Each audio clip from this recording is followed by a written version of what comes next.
ગાંધી અને સરદારના ગુજરાતમાં જ્યારે આપણા આ રાજ્યની અંદર દારૂબંધી હોય છતાંય આજે પડદા પાછળ જે પ્રમાણે સરકારની તિજોરી ભરવા માટે, હપ્તાખોરી કરવા માટે, ભ્રષ્ટાચાર કરવા માટે, પોલીસ તંત્રનો દુરુપયોગ કરીને જે પ્રમાણે આજે દારૂની છૂટ રેલમ છેલ આ ગુજરાતની અંદર જ્યારે હોય અને ઘણી વખત કોંગ્રેસ દ્વારા આ બાબતને લઈને વારંવાર અમે ધરણા પ્રદર્શન કર્યા, વિરોધ પ્રદર્શન કર્યા, લેખિતમાં આવ્યું, છતાંય આ સરકારના આંખ અને કાન નથી ખુલતા.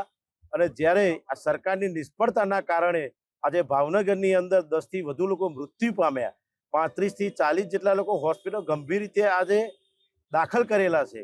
આ એ સ્પષ્ટપણે દેખાઈ રહ્યું છે કે સરકાર પોતાની મસ્તીમાં મોજ કરે છે. પોલીસ તંત્રને જે કામ કરવાનું હોય એ ન કરીને કોંગ્રેસના આંદોલનો પાછળ જ પોલીસ ગોઠવી દેવામાં આવે છે.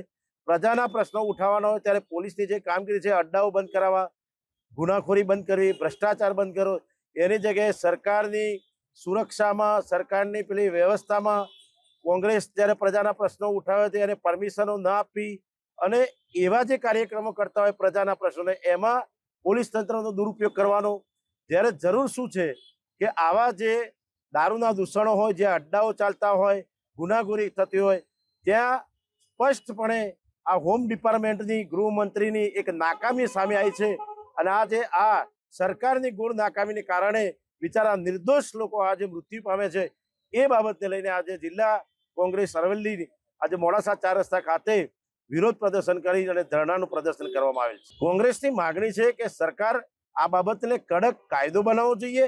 જે પ્રમાણે આજે ગુજરાતમાં દારૂબંધી હોય અને છતાંય રેલમછેલ થતી હોય, જ્યાં જુઓ ત્યાં મળતો હોય, કઈ જગ્યાએ નથી મળતો તમે કહો ત્યાં અમે સબૂત આપી દઈએ.